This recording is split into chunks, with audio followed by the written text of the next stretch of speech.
पैसे का नियम जैसे मैंने बता दिया, पैसे का एक नियम मैं और बता देता हूँ, बहुत सारे नियम है जी। और साइंस ऑफ रिचनेस तो एक अपने आप में पूरी साइंस है, जैसे मैंने कहा विज्ञान है।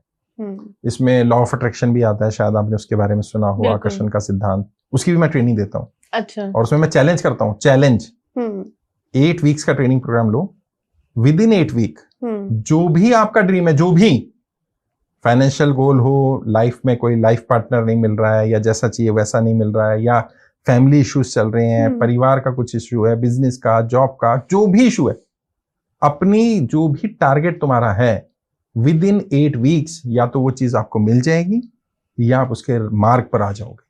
चैलेंज के साथ करता हूं मैं। और इसीलिए उसका नाम रखा है practical use of law of attraction. Law of attraction का प्रैक्टिकल इंप्लीमेंटेशन कैसे। 8 वीक्स का होता है, हर हफ्ते हम बुलाते हैं 2 घंटे के लिए। 8 हफ्ते में फैमिली इश्यूज चल रहे हैं कई लोगों के, आजकल क्या हो गया कि फैमिली में पैसा तो आ गया लेकिन रिलेशनशिप खराब है, तो उनको ठीक करना है 8 वीक्स में। ठीक मतलब पूरी तरह से ठीक। आपका कोई टारगेट्स है वो अचीव नहीं हो रहे, रास्ता नहीं मिल रहा, मार्ग नहीं मिल रहा तो मार्ग मिलेगा, मार्गदर्शक नहीं मिल रहा मार्गदर्शक मिलेगा, मार्गदर्शन नहीं मिल रहा वो मिलेगा।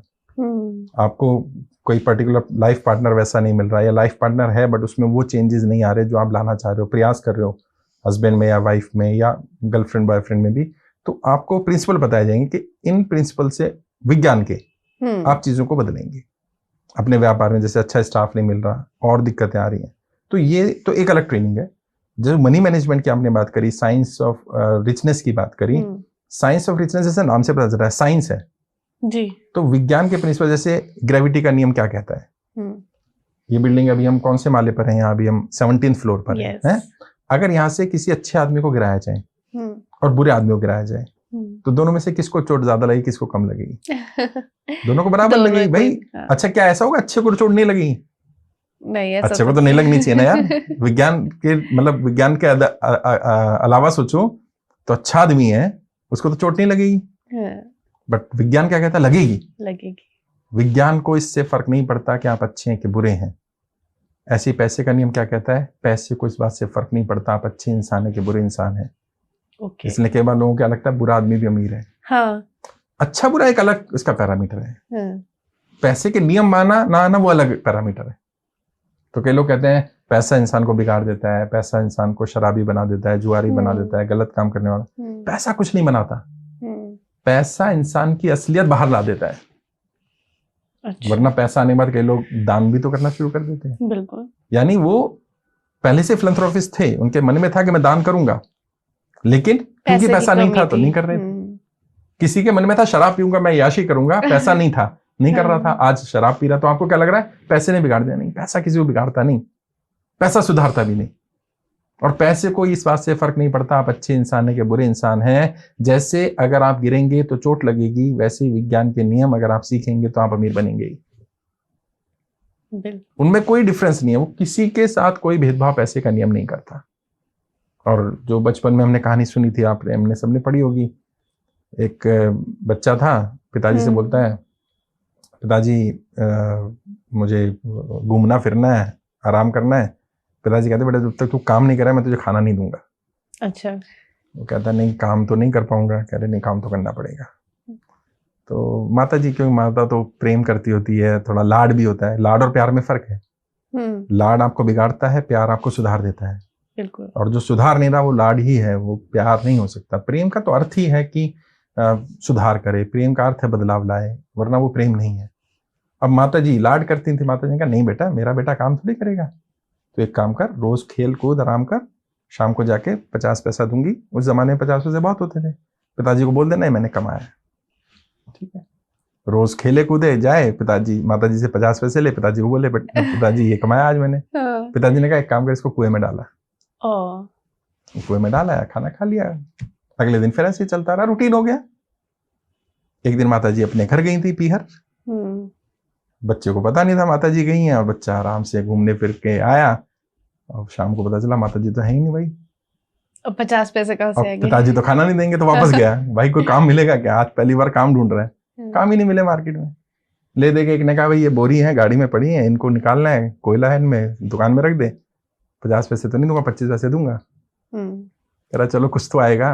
2-3 घंटा शाम में पूरी मेहनत करी, हाथ पैर काले हो गए, पसीना पसीना हो गया, 25 पैसे लेके गया।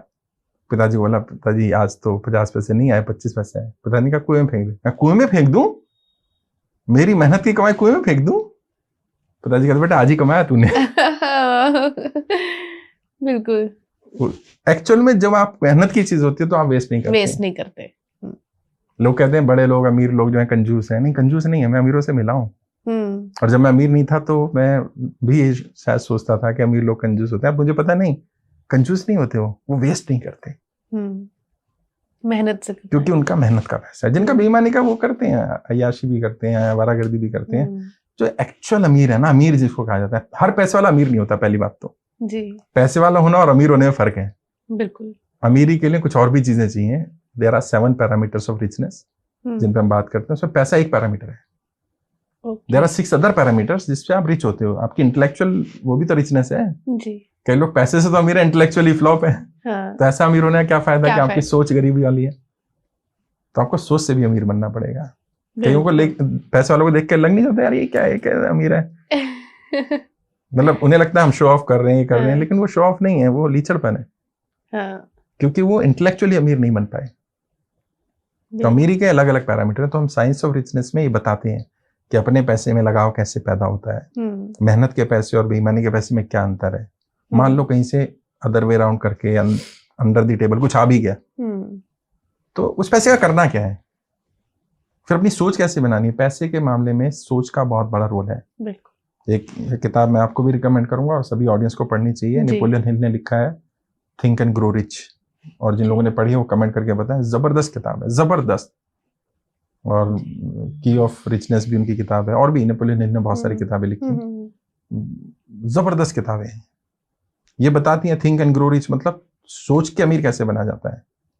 सीक्रेट्स ऑफ मिलेनियर्स माइंड, जो मिलेनियर्स बने उनके दिमाग में क्या सीक्रेट्स चलते हैं।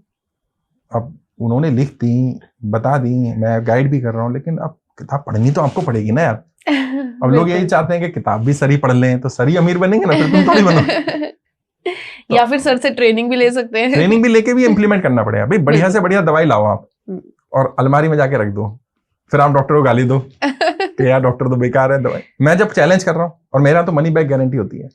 आपने सुना किसी की मनी बैक गारंटी? नहीं। I am the only trainer in India जो बिजनेस ट्रेनिंग में मनी बैक गारंटी देता है। 5 दिन का हमारा ट्रेनिंग प्रोग्राम है, साइंस ऑफ रिचनेस, अमीर कैसे बने, अमीरी के नियम। 5 दिन का ट्रेनिंग अटेंड करो, 2.5 आवर पर डे, और शाम को 6 से 9 होता है। कनॉट प्लेस में मेरा ऑफिस है।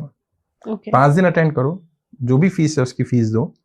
5th डे अगर आपको ट्रेनिंग पसंद नहीं आई, दिल पर हाथ रख के बोलो कि मुझे ट्रेनिंग पसंद नहीं आई। नो क्वेश्चन आस्क्ड, हम कोई सवाल ही नहीं पूछेंगे आपसे क्यों नहीं पसंद आई। 100% मनी बैक। और कोई स्टार मार्क नहीं है। अच्छा, कोई स्टार नहीं है। Terms and condition apply, no terms and condition apply. क्योंकि मेरा मानना यह है जो चीज मेरी आपको पसंद नहीं आई, मुझे उसका पैसा नहीं लेना, वो मेरे लिए बेईमानी का पैसा हो जाए। ये मेरी सोच है। हाँ, कई लोग विद थैंक्स देते हैं, कई लोग ऊपर से टिप देते हैं, कई लोग गिफ्ट देते हैं लास्ट डे। कई लोग कहते हैं साहब ये नियम आप मुझे 15 साल पहले बता देते तो मैं आज शायद करोड़पति होता। क्योंकि लोगों को मालूम ही नहीं ना बिजनेस में ग्रोथ कैसे करनी, नहीं मालूम है। बिजनेस में कंपटीशन है, ठीक है, कंपटीशन है, हर जगह है, नया रोज कंपटीशन है। कंपटीशन को खत्म कैसे करना है? या तो रोते रहो कंपटीशन है, या ठीक करो। ठीक है, गरीब में पैदा हुए, जो बिल गेट्स ने कहा यदि आप गरीबी में पैदा हुए तो इसमें आपका दोष नहीं है, लेकिन यदि आप गरीब मर जाते हैं इसमें सारा दोष आपका है। बिल्कुल। और हर उस व्यक्ति को बोल रहा हूं जो आज गरीब है, चाहे जो जॉब करता है, बिजनेस करता है, अगर आप गरीबी में मरे तो इसमें दोष आपका होगा भाई, इसमें किसी और का दोष नहीं होगा। इस धरती पर कोई भी व्यक्ति अमीर बन सकता है अगर 5 साल 5 ईयर प्लान बना लो, 5 साल में मुझे अपनी आर्थिक स्थिति ठीक करनी है। और फिर 5 साल, वो कहते हैं ना घोड़े के यहाँ लगाते हैं, क्या बोलते हैं, नाल बोलते हैं हमारे यहाँ, अलग अलग जगह अलग अलग बोलते होंगे। बस वो लगा लेना कि मेरा फोकस इसी पे रहेगा, और मैं कोई अपना बिजनेस नहीं दूंगा कि मेरे पास कोई बिजनेस है अमीर बनना। मैं पहला वो ट्रेनर हूं जो कोई और बिजनेस देता ही नहीं। मैं तो कहता हूं जो काम आप करो उसी में आगे कैसे बढ़ना है। बिल्कुल। Whatever business you are doing उसमें अमीर कैसे बनना है, जॉब करो जॉब में अमीर कैसे बनना है, जॉब के साथ स्विच ओवर करके बिजनेस में कैसे एंटर करना है और अमीर बनना है। इस धरती की और भारत की सबसे बड़ी बीमारी गरीबी है, और मेरा टारगेट इस गरीबी को दूर करना है। और बिल्कुल। ऐसा नहीं कोई कहता पैशन, कोई पैशन है कुछ है, नहीं, ये मैं क्योंकि झेल चुका हूँ। जैसे मैं अभी बता रहा था, हम जब डिस्कस कर रहे थे, मैं गरीबी में पैदा हुआ, मैं कोई बहुत अमीर नहीं रहा। गरीबी में बचपन में छोटा परिवार था, डैड की गवर्नमेंट जॉब थी, लेकिन 2-3 भाई हम और एक बहन, परिवार चलाना, जिम्मेदारियां, तो मैं सबसे बड़ा था। तो मुझे मालूम था कि यार मैं फैमिली पर तो डिपेंड नहीं रह सकता हूँ। और हर पीढ़ी में कोई ना कोई एक व्यक्ति ऐसा होता है जो संघर्ष करता है और अगली पीढ़ियां सुधर जाती हैं। मैंने तय किया अपनी पीढ़ी में वो मैं हूंगा, मैं बनूंगा। और मैं सेल्फ मेड बना। आज 18 वर्ष हो गए, काफी पैसा गवाया भी। कहते ना ठुक ठुक के ठाकुर बने हम तो, पैदाइशी ठाकुर नहीं थे हम। सीख कर आहिस्ता आहिस्ता गिर के, और जिन गड्ढों में मैं गिरा, मैं लोगों को बताता हूं इनमें मत गिरना। अब कई लोग कहते नहीं मैं गिर के आऊंगा, कर लो। आचार्य चाणक्य ने कहा कि हर तजुर्बा अपने ऊपर करने के लिए तुम्हारी उम्र थोड़ी पड़ जाएगी, इसलिए दूसरे के तजुर्बे से सीखो। हर गलती खुद थोड़ी करनी है। मैं सिखा तो रहा हूँ, मनी मैनेजमेंट सिखा रहा हूँ, पैसे की कमी को दूर करना सिखा रहा हूँ, मैं सिखा रहा हूँ स्टाफ को कैसे ट्रेन करना है, जॉब से नौकरी में कैसे आना है, नौकरी करते करते अमीर कैसे बनना है, कितना पैसा कहाँ आ रहा है। 10,000 भी कमा रहे हो तो 10,000 कमा के भी अमीर बन सकते हो। 5 ईयर प्लान तो बनाओ। लोग कहते हैं साहब 10,000 में मेरा घर का खर्चा नहीं चल पा रहा। अरे तो कोई बात नहीं, घर का खर्चा भी चलाएंगे ना। प्रॉब्लम पे बात तो करो। बात ही नहीं करनी है, नहीं हो ही नहीं सकता, नहीं हो सकता।